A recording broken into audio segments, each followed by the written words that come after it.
Gbagbo a dit que lui n'est pas juge. Comme l'histoire est intéressante, on va vous faire écouter ça ici et lui dire aussi que Ouattara aussi ne sera pas juge. Chers amis du RDR, je vous attends, mais ne me demandez pas l'impossible. Je ne suis pas juge. Je vous aiderai à voir tous les juges qu'il faut voir. Mais je ne suis pas juge. Je ne le ferai ni pour vous, ni pour aucun autre Ivoirien. Que les juges fassent leur travail. Et que le président de la République fasse son travail. Et que les députés fassent leur travail. Et que le forum fasse son travail. Ok. Laurent Gbagbo, comme tu as dit ça, c'est la même chose aussi Ouattara aussi va faire. Ouattara, là, il ne va pas quitter son rôle de président pour aller frapper les juges du Conseil constitutionnel ou même pour aller frapper les juges du tribunal d'Abidjan pour jouer leur rôle. Parce que ce serait de la dictature. Or, comme Ouattara n'est pas un dictateur, il va jouer son rôle de président parce qu'on sait que dans une république, il y a le pouvoir des juges qu'on appelle le législatif, il y a le pouvoir présidentiel qu'on appelle le pouvoir exécutif et on a la troisième branche du pouvoir que tout le monde connaît. Donc là, on va pas faire de mélange des genres. Quand toi-même ta propre parole, ça s'est collé sur toi comme caca là, ça reste sur toi puis ça va sentir sur toi comme ça. Et puis les gens te regardent dedans. Maintenant, ce qu'on a constaté, c'est que nous, de façon très froide, on analyse la communication des autres. Et ce que je vais dire, c'est pour les militants et communicants du RHDP, si ça peut vous aider, les gens sont en train de changer leur discours. Que non, que comme c'est devenu PPACI là, donc eux s'en foutent du FPI maintenant. Eux, LMP là, que c'est pas eux. Et quand ils vont vous prendre comme ça là, dites-leur que bon, comme vous avez changé de nom là, dites-leur que c'est de la fraude sur l'étiquette. C'est une attitude malhonnête. Quand tu décides de vendre un produit et que toi-même tu doutes de ton produit là, tu changes l'étiquette du produit, mais le contenu est la même chose. Le contenu là, est-ce que Gbagbo a changé? Est-ce que Gbagbo là, il est devenu un nouveau produit? Est-ce que sa manière de penser a changé? Quand vous l'écoutez pour dire l'argent circulaire là, c'est ce qu'il faisait avant là. Il dit il va refaire encore.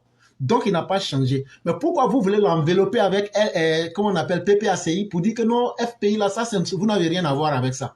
Vous êtes même chose. C'est le même produit frélaté, antidaté, que vous voulez remettre dans un nouveau emballage pour tromper les gens. Mais nous, on va expliquer ça simplement à nos parents. Donc, ils sont en train de rentrer dans une nouvelle escroquerie. Ah non, non, non. FPI, là, eux, c'est pas la même chose avec bilan parce qu'ils ont honte de ce que Laurent Gbagbo a fait. Donc, vous leur demandez simplement, est-ce que Laurent Gbagbo, là, c'est même Laurent Gbagbo, là? Est-ce que son nom a changé? Est-ce que son comportement a changé? Est-ce que ses propos ont changé? Laurent Gbagbo d'hier, là, c'est la même chose. Exemple, quand je vais revenir, je vais faire circuler l'argent. Au moment où tu étais au pays, tu faisais circuler l'argent, ça n'a rien donné. Tu dis quand tu vas revenir, tu vas faire la même chose. Donc, il n'a pas changé. Donc, est-ce que ceux qui sont autour de Gbagbo, là, qui l'ont aidé à voler pour faire braquage de la banque, là, Kone Katina, Désiré Dalo, avec eux tous, là, est-ce qu'ils ont changé? Ils n'ont pas changé. Ce que Laurent Gbagbo utilisait pour aller donner les armes aux fils et aux filles de l'ouest de la Côte d'Ivoire, là, est-ce qu'eux, ils ont changé? Eux aussi n'ont pas changé. Quand Laurent Gbagbo est venu là, est-ce qu'il n'a pas dit que les gens de l'Ouest ne sont pas morts pour lui? Et qu'ils n'ont qu'à se lever maintenant, ils vont se battre pour avoir leur terre. Donc, il n'a pas encore fini avec la xénophobie. Donc, c'est une tromperie. FPI égale PPACI. Et donc là, c'est un faux produit que vous voulez nous vendre. Un produit antidaté, un produit sans valeur. Que ce soit FPI ou LMP, c'est la même chose et ça ne nous intéresse pas. On prend et on met à la poubelle. En ce qui concerne les gens du PDCI, avec le temps, ils n'ont pas encore commencé. Mais quand on va rentrer dans les vraies choses, ils vont rechanger leur communication. Ils ont compris que l'approche qu'ils voulaient faire venir, dans un premier temps, ils avaient voulu tellement magnifier Tidjam Thiam et le comparer à Ouattara. Quand on est sorti, vous vous souvenez, 1 an ou 2 ans auparavant, Sundiata et moi, on a commencé ce combat-là, les gens ne comprenaient pas. Mais quand on les a balayés complètement, ils ont laissé ça maintenant. Ils sont revenus un peu sur terre. Maintenant, ce qu'ils cherchent à faire, c'est maintenant d'essayer d'amadouer les gens pour faire passer Tidjam Thiam comme quelqu'un qui doit être accepté dans l'environnement politique. Nous n'avons rien contre Tidjam Thiam en tant qu'homme. Mais quand vous voulez venir nous présenter Tidjam Thiam comme si c'est un super intelligent, comme si c'est quelqu'un qui est le paragon, qui est l'apanage de bonnes valeurs, on dit mais attention, allons doucement. Tidiam Thiam là-haut, comment il est devenu président du PDCI? Quand il est venu là, voilà quelqu'un, dans n'importe quel parti politique, surtout quand tu as un poste stratégique, surtout quand tu es le membre du bureau politique, quand tu ne payes pas ta cotisation là, tu perds automatiquement ton droit d'être membre. Je veux dire membre influent, c'est de cela que je parle. Ce n'est pas les membres comme Banabana comme nous là. Pendant 24 ans, Tidiam Thiam n'a pas payé ses cotisations. C'est quand Bédier est mort là, et que maintenant il sait qu'il veut venir maintenant utiliser le PDCI pour atteindre ses objectifs, pour payer les dettes et les crédits qu'il a pris à l'international là. Il dit bon, je vais utiliser le PDCI, je vais me foutre d'eux. Et qu'est-ce qu'il a fait? Il est parti, il y a un groupe de vieux aînés là, ils sont dirigés par les Kopli Boni avec d'autres caciques du PDCI là. Il leur a dit écoutez, je vais payer mes cotisations et vous allez m'aider. Tous ceux qui n'ont pas payé leur cotisation là, je vais payer. Ah, ils disent, ah, si c'est comme ça là, c'est bien. Donc, comme c'est comme ça là, on va te soutenir. Donc, c'est là qu'en novembre 2023, Tidiam Thiam a payé ses cotisations. 28 millions de francs CFA. Ça là, est-ce que je n'ai pas dit en novembre 2023? Tapez sur Google, j'ai déjà mis les liens, tout est là, vous pouvez vérifier. Quand il a fini de faire ça, il a payé aussi pour tous les vieux corrompus du PDCI, il a payé ça. Quand il a fini de payer ça, il dit, ah, j'ai payé vos cotisations, hein. Donc maintenant là, vous êtes obligés de me soutenir avec les bredoumis, tout ça là. Il dit, vous êtes obligés de me soutenir, hein. Eux aussi ils disent, on va te soutenir. Ils disent, c'est là maintenant, il dit, bon, quand vous allez me soutenir là, pour être candidat là, il y a un vieux là, lui c'est un terminatoire dans le parti. Lui il s'appelle Gikawe, Maurice Kakou Gikawe. Lui c'est un terminatoire dans le parti. Mais lui pour l'enlever là, ça ne sera pas facile. Qu'est-ce qu'on va faire?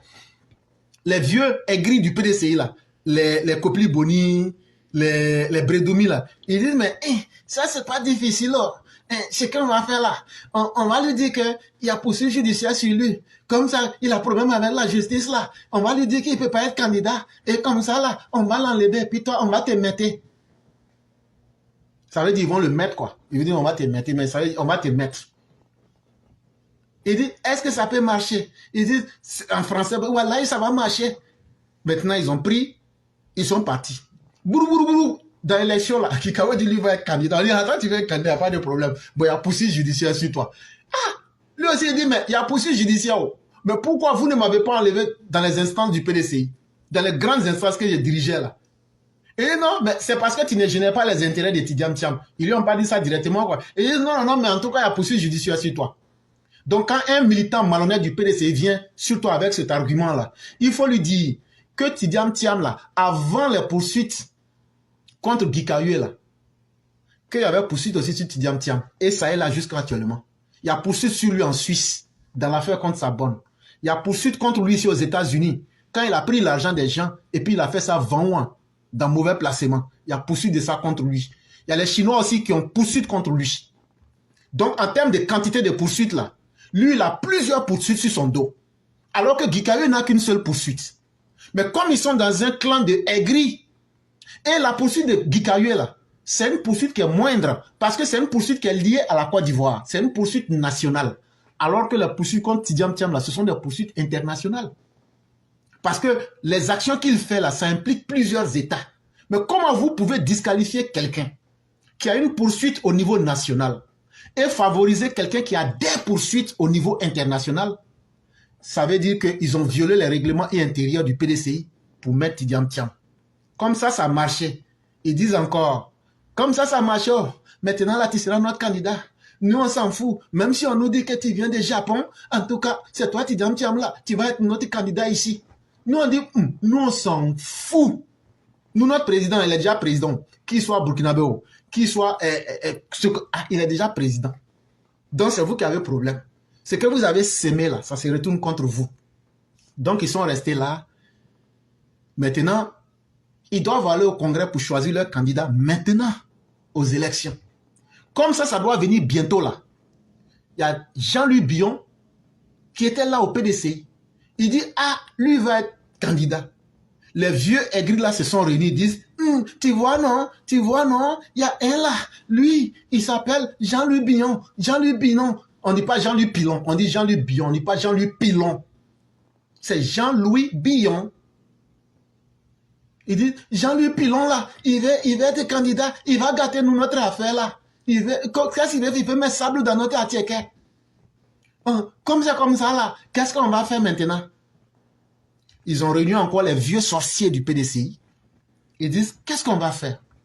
C'est là le 28 novembre, ils se sont réunis en clando. Et puis ils disent, bon, on n'a qu'à envoyer une convocation pour dire que c'est le conseil de discipline du PDCI qui t'a convoqué. Il faut venir. Nous, on ne sait pas. Nous, on ne sait pas ce qui s'est passé. Quand ils ont fini de faire ça, là, écoutez très bien ce que je vous dis. C'était le 28 novembre 2024. Ils ont envoyé la lettre là à Bion. Comme Bion n'était pas au pays, quand il a appris la nouvelle, c'est son conseil juridique qui s'appelle Maître Lossoman Diomandé. C'est lui qui a reçu la lettre là. Il dit, comme j'ai reçu la lettre là, attendez, je vais informer mon patron. Et quand ils ont appelé son patron, qui est Jean-Louis Bion, la lettre qui a été reçue le 28 là, le 30, samedi 30 novembre 2024, ils ont donné leur réponse. Voilà leur réponse.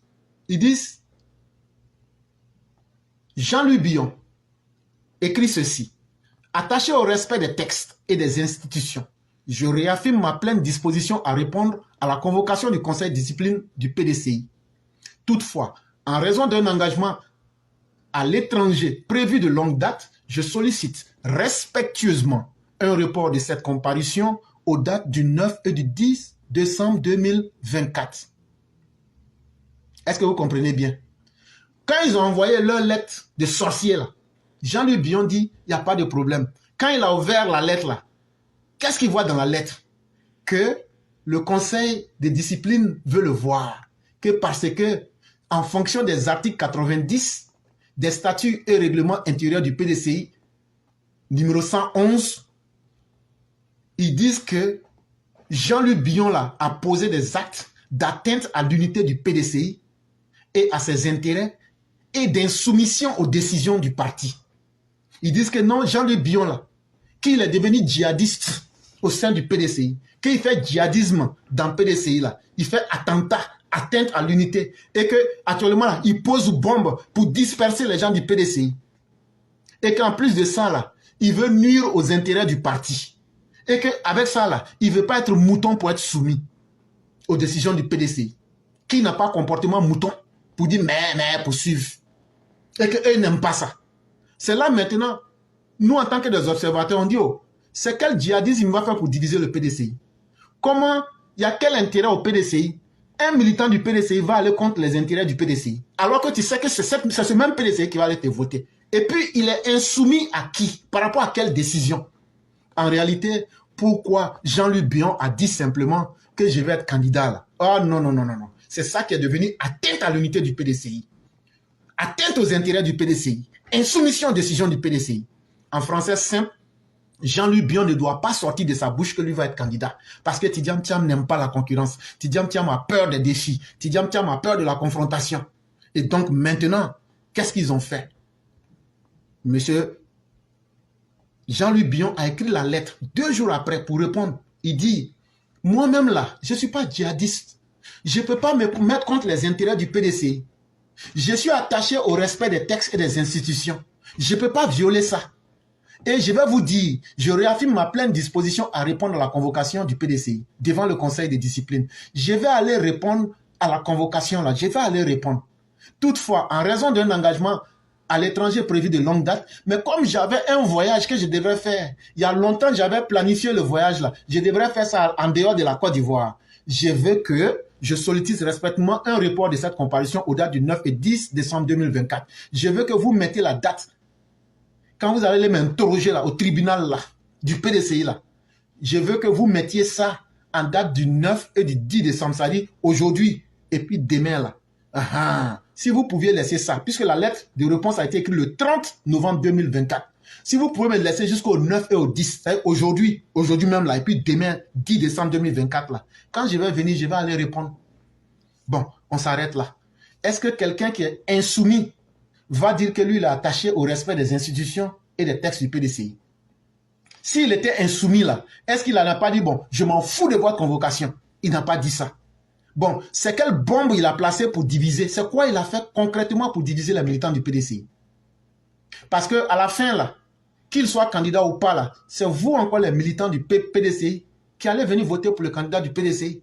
Et puis c'est quel intérêt caché du PDCI auquel il a porté atteinte? À la vérité, chers parents, il n'y a rien de nouveau. Tidjam Thiam pense que lui, il peut forcer, il peut tordre le bras de tout le monde. Comme ça marchait avec Guy Kayoué, ça marchait avec d'autres personnes.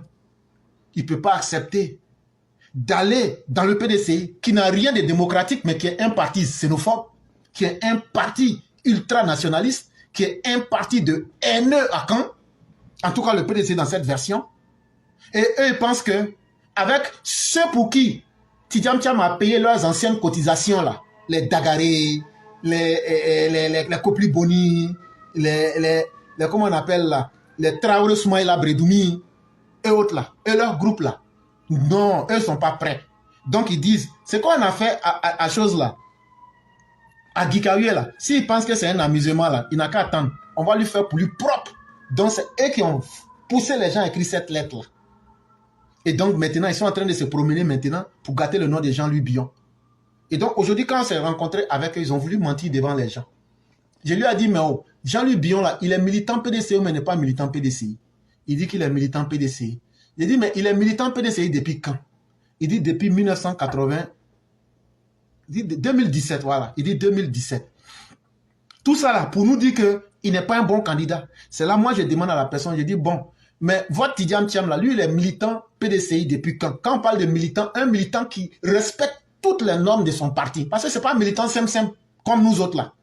Un militant actif, un militant du bureau politique, un militant qui a un rôle déterminant dans le parti, c'est de ça qu'on parle.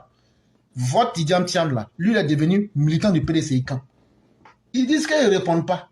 On dit vous n'allez pas répondre, mais nous on va vous donner la date. La date là, c'est le jour où il est venu, il a payé ses 28 millions et puis il a payé pour ses proxys, les gens qu'il allait manipuler dans le PDCI là. C'est ce jour là qu'il est devenu militant. Et ça c'est en novembre 2023. Ça veut dire que ça ne dépasse même pas encore un an. Alors que celui que vous présentez, malgré que vous mentez là, qu'il est devenu, comment on appelle, militant, que Jean-Louis Billon devenu militant en 2017 là. Mais en 2017 et puis 2023, ça veut dire que Jean-Louis Billon, ce que vous dites c'est faux, mais même si on prend vos propos là, ça veut dire que lui il a 8 ans d'expérience que votre Tidjam Thiam. Et donc qu'est-ce qui fait qu'il ne peut pas se présenter aussi? Alors donc quand lui se présente, ça vous gêne.